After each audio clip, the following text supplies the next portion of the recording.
Hello, friends. In this video, I want to talk about two covert things that often fuel and keep alive depression. If you're struggling with depression, you can feel like you're not really alive, like you're living. I mean, your body's alive, but you're surviving. You're not really involved in your life. There's no passion, there's no purpose, and it's painful. So I really wanted to peel it back to really find out root causes of what can keep depression alive. Now, I know we live in a society where everything is looked at on a chemical level often. And I'm not saying that there are not chemical imbalances that take place, but what I would love to be able to do is kind of open up perspectives as to what might be causing the depression so that it doesn't have to be a life sentence. Now, I had one client not too long ago who told me that she struggled with depression her whole life.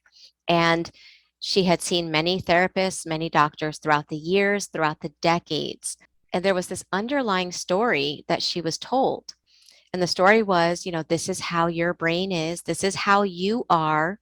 You just have to make the best with what your brain is able to do. This is just who you are. This is how it is. This is your lot in life, so to speak. Now, they might have said it in many different ways, but that was the bottom line. And it really implied that there was nothing she could do about the depression except put up with it and try to make the best out of it. Thankfully, she was able to see that there was a cause of the depression. It wasn't that she was born that way.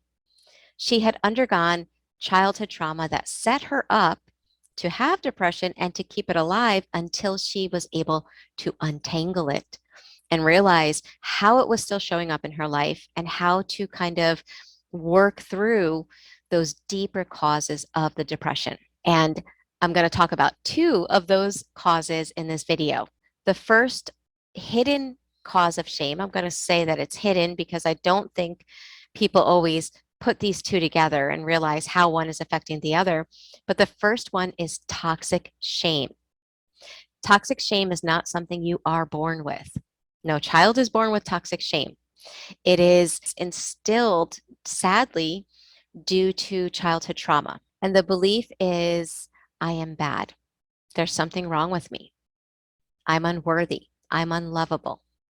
So if you grew up in an environment with caretakers that made you feel that, then you developed, as a result, toxic shame.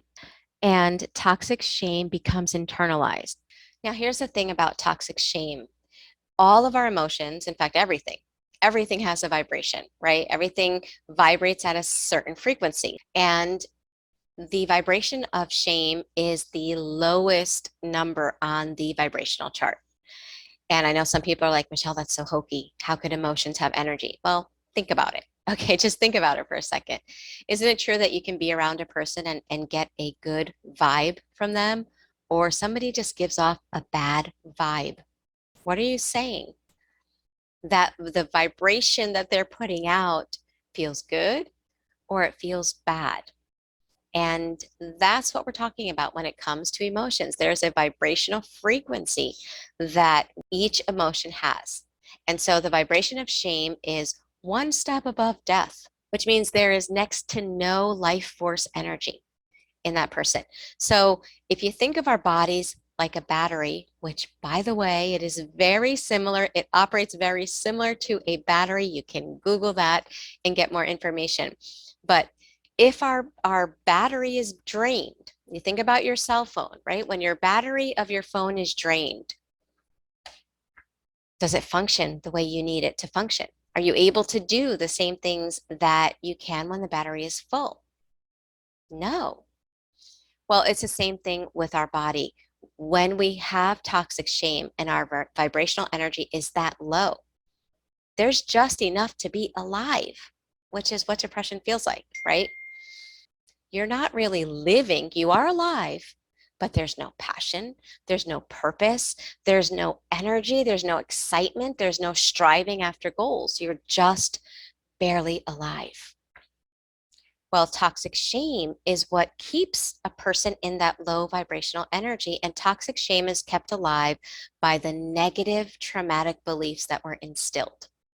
So if somebody's working on depression, right, and they're trying to overcome their depression, and let's say they take medication to help them, whatever medication they choose.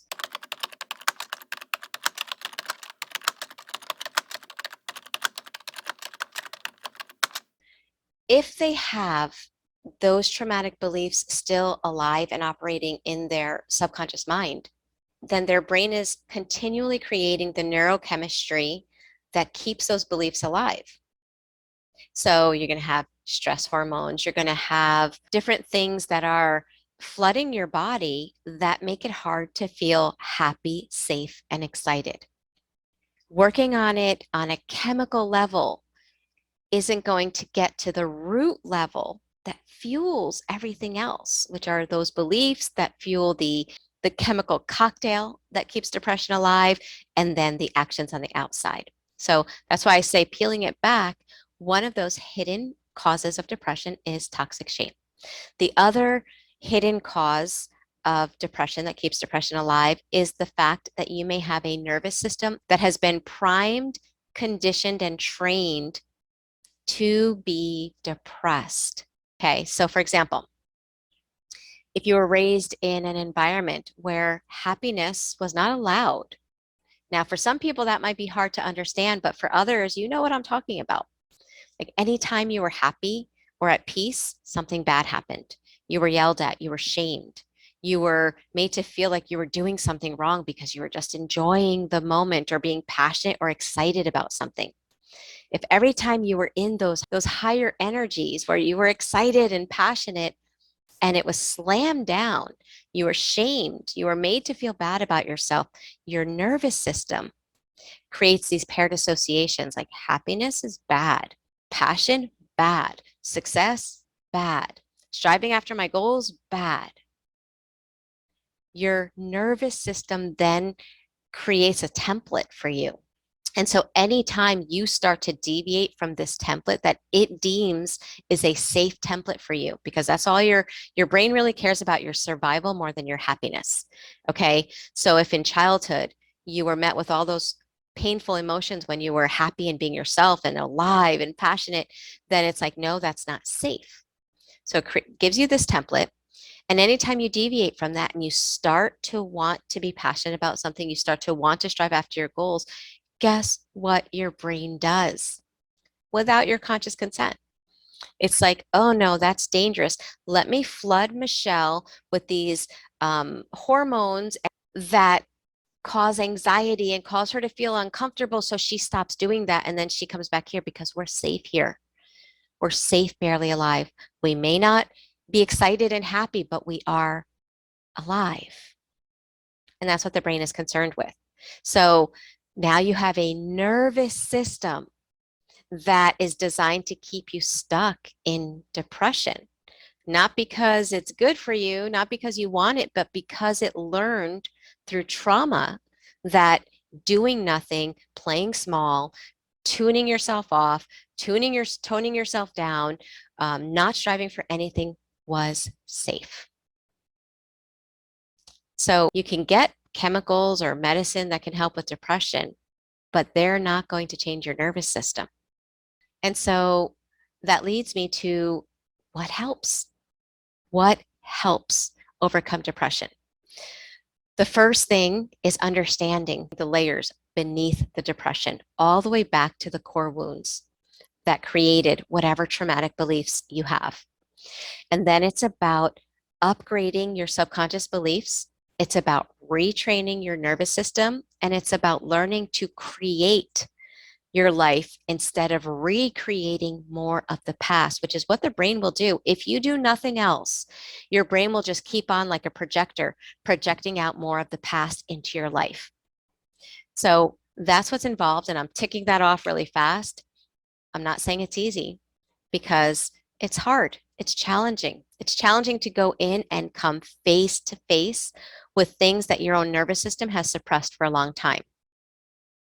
But While it is challenging, it is also extremely rewarding because you get to uproot those traumatic beliefs that are stealing your life. Now, if you've been struggling with this for a long time and you feel like no matter how many videos you watch, you just seem to stay in the same place, you may want to check out the Thriver School of Transformation, which is a monthly membership where we meet live on Zoom with thrivers all over the world that are doing the inner work to overcome complex PTSD, narcissistic abuse, and childhood trauma together. So help is available, and it's the kind of help that you don't have to do alone.